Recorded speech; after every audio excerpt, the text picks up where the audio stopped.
right, good afternoon, everybody. It's 4 o'clock. I'll call the Plan Commission meeting to order. We'll call the roll. Kevin? Here. Kim? Here. Marilyn? Here. Jerry? Here. Braden? Here. All right, we're here. Folks could stand for the Pledge of Allegiance. I pledge allegiance to the flag of the United States of America and to the republic for which it stands, one nation, under God, indivisible, with liberty and justice for all. All right, is there a motion to approve the minutes from our last meeting? So moved. Moved and seconded. All those in favor of approval of the minutes state aye. Aye. Any objection? Chair votes aye. Minutes are approved. All right, we have a few public hearings first on some items. Public hearing regarding application for conditional use permit with exceptions by Vang Mua LLC to operate a clothing store and carry-out kitchen located at 1322 North 13th Street. Anyone from the public wishing to be heard on this item? Anyone wishing to be heard? Seeing none. Anyone wishing to be heard? All right, is there a motion to close the hearing? So moved. Second. Moved and seconded. All those in favor of closing the hearing state aye. Aye. Any objections? Chair votes aye. That hearing is closed. Item 6, public hearing regarding application for conditional use permit with exceptions by American Family Insurance to erect a monument sign located at 605 Center Avenue. Is anyone wishing to be heard from the public on this item? Next one, Dave, on behalf of the sign me up contract doing the work. Okay. Just want to step up if anybody has any questions or anything about the project. Okay. No, this is just for public input right now. So anyone from the public? Seeing none, is there a motion to close the hearing? Second. Moved and seconded. All those in favor of closing the hearing state aye. Aye. Any objections? Chair votes aye. That hearing is closed. Item 7, public hearing regarding application for conditional use permit with exceptions by Marshall Sign to install a mural on the Berkshire Apartments located at 1009 South 10th Street. Anyone from the public wishing to be heard on this item? You want to come on up? Sure. Then if you could just state your name and address. My name is Dennis Schner. I live at 1608 Superior Avenue in this fine city of Sheboygan. So it's really more of a general thing. As far as conditional use permits go, when conditional use permits are granted, they should be adhered to, and because there's kind of a lot of, what you guys don't see is throughout the city, people pay attention, and when approvals are given on things and being considered, I mean, I don't want to say everybody's at each other's throats, but friendships are sometimes lost when you guys have to do the hard work of making decisions, and everybody out there, they discuss things, and sometimes there's differences, and it's just a shame when love is lost and friendships are lost, and then in the end, sometimes conditional use permits are granted, and maybe like in the future, a department head doesn't necessarily adhere to it in its entirety, and it's kind of a shame when that friendship didn't have to be lost, or those differences didn't have to get heated, you know, when in the end it was all for nothing. So when you grant approvals for things and adopt it, let's just... Dennis, do you have anything, comments specifically on this item? Okay, so at this location in April, for instance, of 2023, a conditional use permit was granted, and then it was later revisited, and it wasn't really adhered to. So because we're talking about the same area or the same location, there's things right now that happened in the past that are still in contention. So I just hate to see us pile on. So when you all consider the aspects of what we're here to do, let's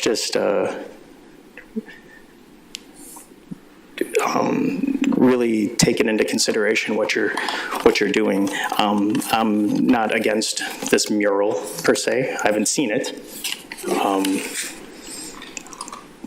necessarily, and I'd like to maybe get a look at it before it's you ring a bell you can't unring, let's say. That's really all I have to say. Okay, thank you. Okay, you're welcome. Anyone else from the public wishing to speak on this item? All right, seeing none, is there a motion to close the hearing for that item? So moved. Second. Moved and seconded. All those in favor of closing the hearing, state aye. Aye. Any objections? Chair votes aye. That hearing is closed. All right, now we have item 8, application for conditional use permit with exceptions by Vang Mua LLC to operate a clothing store and a carryout kitchen located at 1322 North 13th Street. Elise, staff report. Right now, there's a store called Dragon Shopping Center, which is no longer a business on the right side, and on the left side of the building, it is vacant. Vang would like to turn the shopping center into a Hmong clothing store, while the left side of the building would be a kitchen with takeout and delivery. The banquet hall would be used for events such as birthday parties and Hmong events. All right, thank you. Does the applicant have any additional things to add? No? Okay, questions from commission members? Motions from commission members? Motion to approve. Second. Moved and seconded. All those in favor of approval, state aye. Aye. Any objections? Chair votes aye. That is approved. Thank you. Thanks, guys. Next is item 9, application for conditional use permit with exceptions by American Family Insurance to erect a monument sign located at 605 Center Avenue. Elise, staff report. The applicant is requesting an exception from the street side minimum setbacks. The allowed setback is 12 feet from the lot line. The applicant is requesting a setback of 5 feet from the street lot lines. The applicant would still be required to adhere to the necessary site triangle. Thank you. Applicant have anything to add? No, I just want to make sure, I do have the latest copy here, I know things, at least we've been back and forth a handful here. The orientation of the sign is proposed now to kind of be double-sided, 45 degrees on the corner of the building that would be facing northeast.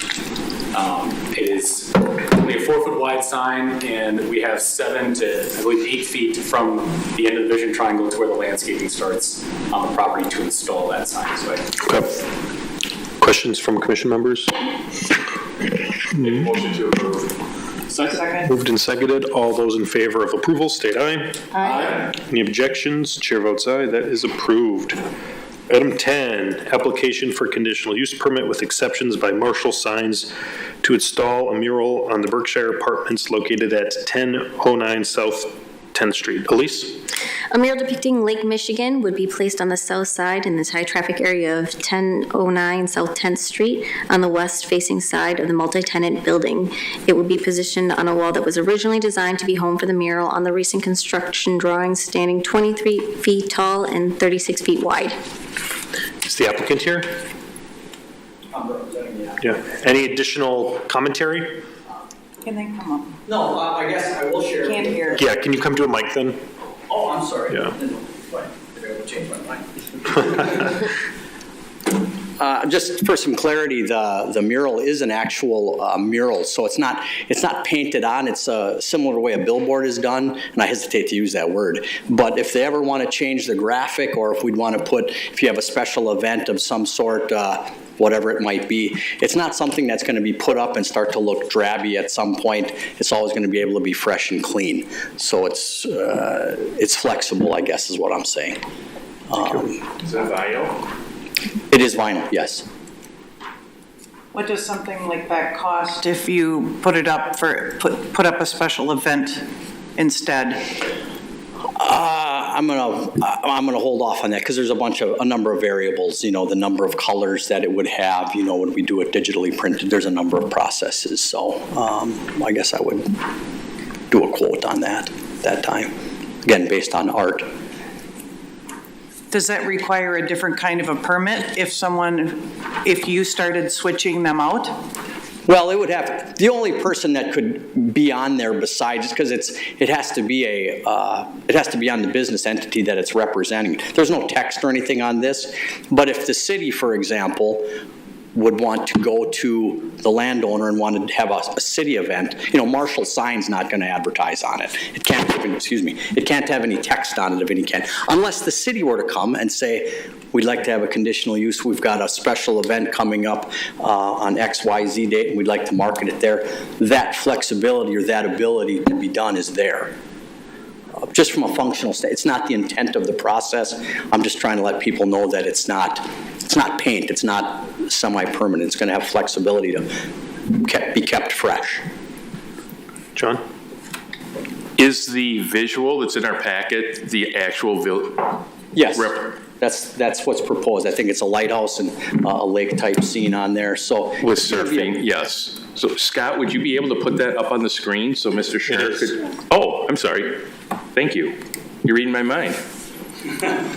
So yeah, I think it's really going to be a good accent to the building. It brings some good color and kind of says Sheboygan. So I think it's a good fit for everybody involved. I think the building was originally designed to have this piece there. So yeah, they're just fulfilling that request, I believe. Cool. Other questions, Jerry? Just to be clear, the writing on the bottom, will that remain Berkshire? I think it says Sheboygan Riverfront. You had mentioned there was no print on there. What does it say now? I'm pretty sure that's what it says. Berkshire Sheboygan Riverfront. On the bottom right? Yeah, I know what you're talking about. I know there's been some discussion back and forth, and I would not be telling the truth if I said for sure, but it's not something that's a requirement to be on there, I'm sure. Okay. It's pretty insignificant. Other questions? Which I would agree. I think from an overall perspective it is, but given the statement you made about not having print on there. I was looking at the picture, and I know they went back and forth. So if it's a hard spot for the group, of that not being on there or being on there, it's not a deal breaker by any stretch. And to be clear, I'm supportive of what's on there now because it's indigenous to the building. It goes with the building, but once you start, as she pointed out, once you start taking things off and on, it becomes more of a transitional billboard, if you will. And again, that's not the design of the entity at all. I'm offering it. I know it's a big space, and at some point in the future, and that's between the city or whatever entity, the opportunity would be there. That's something me talking about it. As the building owner didn't bring it up, I'm not offering the space. I'm just letting you know that it's got flexibility to be used as that. Other questions, motions? Make a motion to approve. Second. Moved and seconded. Final thoughts? Seeing none, all those in favor of approval, state aye. Aye. Any objections? Chair votes aye. That is Thank you approved. all. Thank you. All right, next is an item for discussion by the commission. Discussion regarding definition of doggy daycare and potential ordinance revisions. Elise, staff report. Right now, the zoning ordinance has a definition for commercial animal boarding that includes short and long-term animal boarding. However, it does not mention anything about doggy daycare. So we're running into some issues where we need a distinction between what animal boarding is versus a doggy daycare. And then with that definition, we're looking at doing some things to the zoning ordinance that would maybe place some regulations on that. Right now, the commercial animal boarding, it includes regulations such as the distance that the business can be from a residential property, how the waste has to be handled, and that sort of thing. So we would need to look at things like that when we're considering creating a definition for doggy daycare. So at this point in time, we're looking for kind of the commission's thoughts on doggy daycares and what you would like to see in a potential ordinance revision regarding them. Okay, first we'll start with the commission members, and I think there's some folks in the public. So, John? Don't we already have, like, Central Park? Don't we already have that within the city? I mean, why is this coming up now? I'm wondering why. So Central Park is commercial animal boarding, and they're in a location where that is a permitted use. There's no residential nearby, and that's fine. But what we're having now is different businesses looking at going in different locations where animal Animal boarding is not allowed. However, we don't have a distinction for a doggy daycare, which would be no overnight stay or, you know, whatever definition was decided upon for a daycare versus the animal boarding. Okay. So what do you need clarification on? I think right now we're just looking at getting the Planning Commission's thoughts on what you think would be some, either, a reasonable definition for doggy daycare, and with that definition, what kind of regulations do you think would be appropriate to see go along with that? So right now, and correct me if I'm wrong, there's allowances in industrial zoning. But we have some businesses that are in residential commercial or just central commercial as well, Yeah. other zoning classifications that want to do doggy daycare as well. So it's not really, it doesn't say you can't do it, but it doesn't say you can do it. So it's very much gray area right now that we're trying to navigate through. John?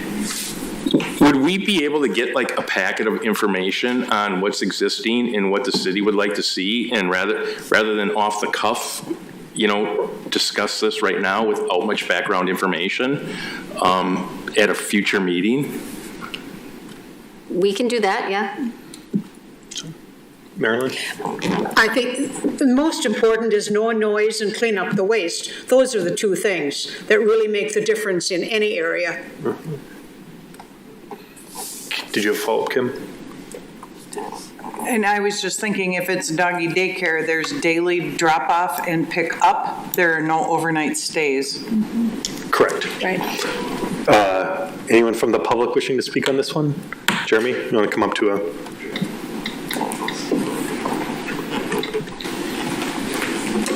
Hi, perhaps I can provide a little bit more color to this. My name is Jeremiah Reynolds. I reside at 522 Niagara Avenue. I also own the Longhouse Axe Bar and the building that hosts Dice Dungeon on the lower level at 1133 Indiana. My wife and I have made the very difficult decision to close that business because entertainment dollars are being spent very differently than when we made our business plan. As you may or may not know, the EBCO building was recently shut down, and I've been talking to Rebecca, the owner of the Rough Rage Room, or the Smash Room, and I can't remember what she calls it exactly, and the Rough Academy. And we've been in talks about using the upstairs of my building, which is about 6,000 square feet, currently houses the Longhouse Axe Bar. We've been looking to have her come in as a tenant. It's a business offering it would still keep this essential service in the city, accessible to people inside the city, not necessarily push them out to the outskirts of the city where Central Park might be. And so her business is a little different than Central Park. She does doggy daycare 3 days a week for about 15 dogs, and then she provides training services. We just got out of a really productive meeting with Mayor Sorensen and Elise, and I don't think Pat's back there. There you go. And Pat back there. We got out of a really productive meeting, and we determined that the next step was to talk to this council to start that definition process. Because what my wife and I, as owners of the building, would love is to be landlords. And what Rebecca, the owner of the business, being essentially evicted from the EBCO building, would love to continue offering the service that she's offering.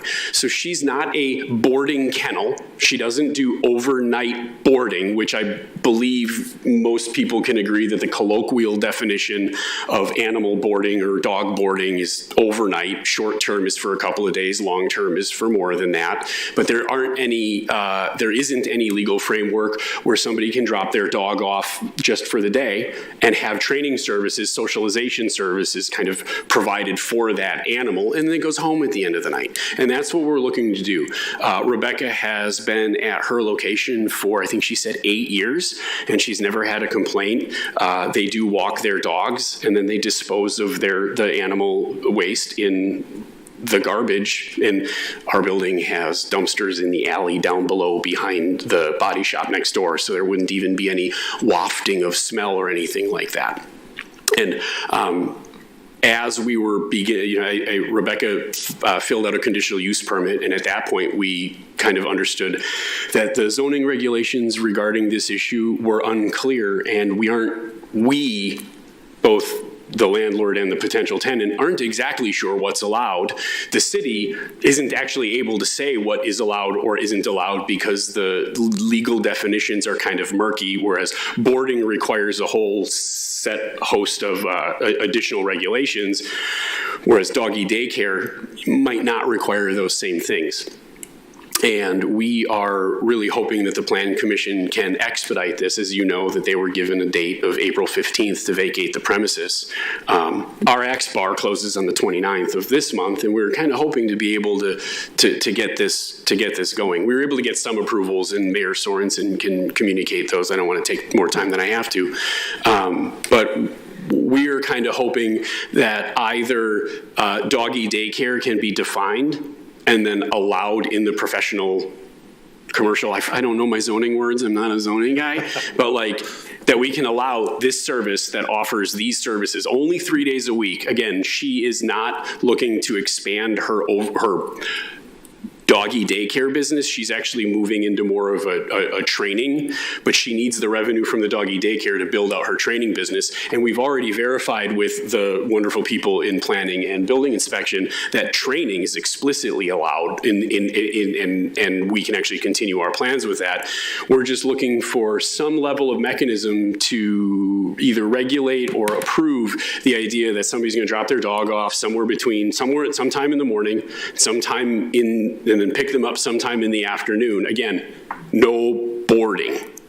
And then run that business. Essentially, we're trying to move a local business 1 mile, and we're running into a lot of headway, and I'm really stressed out about it, trying to make this work for everybody. Again, we had a great meeting with the building inspection department, with the zoning people, with the city attorney today. I feel like we're making headway, but if you're looking for more context, which I think is what you were looking for, that's the reason why this is on the docket today, because essentially a local business is looking to move 1 mile to a perfectly appropriate building. Dare I say a building that's more appropriate? I have concrete floors for the dogs versus the wood floors at the EBCO building. When it rains outside in my building, it rains outside, not in the whole building. So it's a much safer environment for the animals and for the customers. We're just looking for a mechanism whereby an owner can drop their dog off and then come pick their dog up. One of the areas that we ran into a little question about these murky definitions was if you drop your dog off at a dog grooming place and then go get a drink at a bar across the street, is that dog groomer performing professional services, or are they boarding your dog? They're providing professional services for your dog. Dog boarding doesn't really become a thing until it sleeps there overnight, which again, I can't say clearly enough, Rebecca does not want to do, and we're not looking for permission for. We're looking for permission to have about 15 dogs dropped off about 3 times a week. And again, her long-term business plan sunsets that. It's just right now a critical part of her revenue. And now that she's been kind of thrust into the turmoil of having to find a new venue, this is what we got. So I'm happy to answer any questions. I don't know, Mr. Mayor, if I'm allowed to stand here and answer questions. I don't know what the next step is, but I'll do whatever. Any questions for Jeremy? Kim? Sure. Approximately how many dogs does she have currently at the Rough Academy? It's between 15 and 20, 3 days a week. And then all of the rest of the services that she provides is either the rage room, which has been explicitly approved because that's all done. Otherwise, it's training where the owners are typically present. Mm-hmm. And you're still going to stick with 3 days a week? Her intention is to sunset that offering entirely because she's found a better source of revenue doing day training programs and boarding out of her home. Got it. So ultimately, she kind of had an emotional breakdown where she's like, I don't even want to do boarding anymore. I just need to for the next 6 months. Other follow-up questions from commission members? Jerry? Yeah, I think the plan sounds very clear. The issue I think we're dealing with, more to Alderman Bellinger's point, it's not necessarily her. If John and Mary Smith walked in behind you and said they wanted 50 dogs for 7 days a week, where do we go with that? It becomes less this particular item and more, are we putting in general rules and guidelines for them to adhere to going forward as they administer the program? I get the urgency with yours.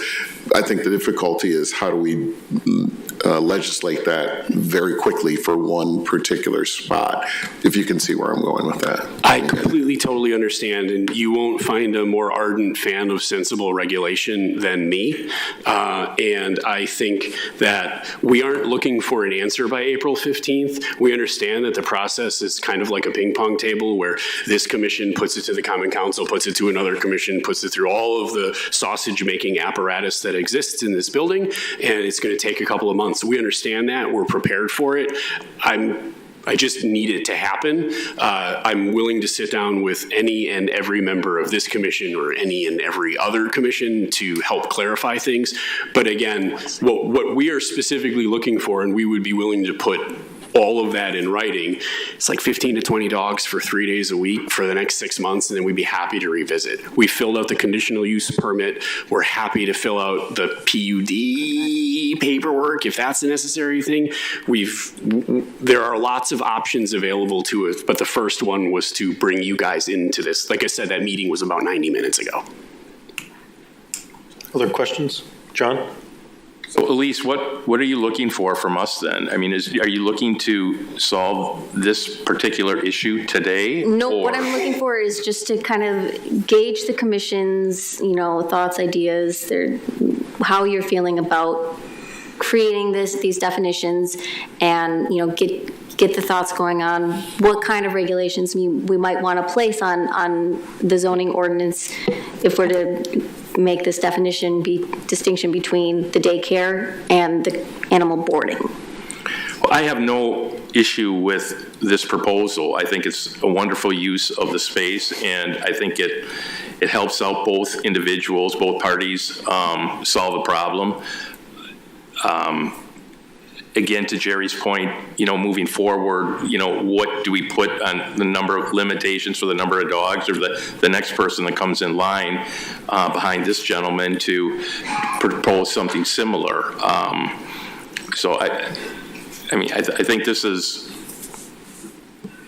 a wonderful thing that they're trying to accomplish, and I'm in favor of it, but I'm not sure, how we draft any kind of ordinance, or what you're looking for in a short period of time to accommodate this and move forward. I guess some of the things that I would be interested in hearing everyone's opinion on are things like, so we know dogs can make noise if you stick them in a group together. So do we have a limitation on the distance that a doggy daycare can be from a residentially zoned property? Or do we have would you guys feel appropriate to put a requirement on the amount of space required per dog? Or do we want to put in regulations about how the animal waste must be handled, where it must be stored, if there must be fences around the property, some sort of buffer yard, that sort of thing? If anyone has any thoughts. John? No, I'm good. Kim, did you have a? Okay. Braden? I think just as a baseline, since this is a business that has been operating in a site within the city already, which is already within a certain distance of residential areas, right? That building is within a few hundred feet of some residential homes. We know how many dogs they currently have and their current hours, et cetera. If there haven't been any complaints, and am I correct in saying that there haven't been any necessarily? I haven't heard any. Then I would say, as a baseline, just take what we already have and know what's working there and make that the regulation to start. I mean, if we need to fine tune later, we can. But if we know that this has not been a problem so far, however far it is from the current residential setting, however many square feet it is versus how many dogs there are, how many people there are versus how many dogs there are, we can just set it as that and then revisit at a later date if we need to. Everyone kind of cool with that? Kim? I could be in agreement with that, with having our dog was at Rough Academy for way too long. The services are great. They do a very nice job.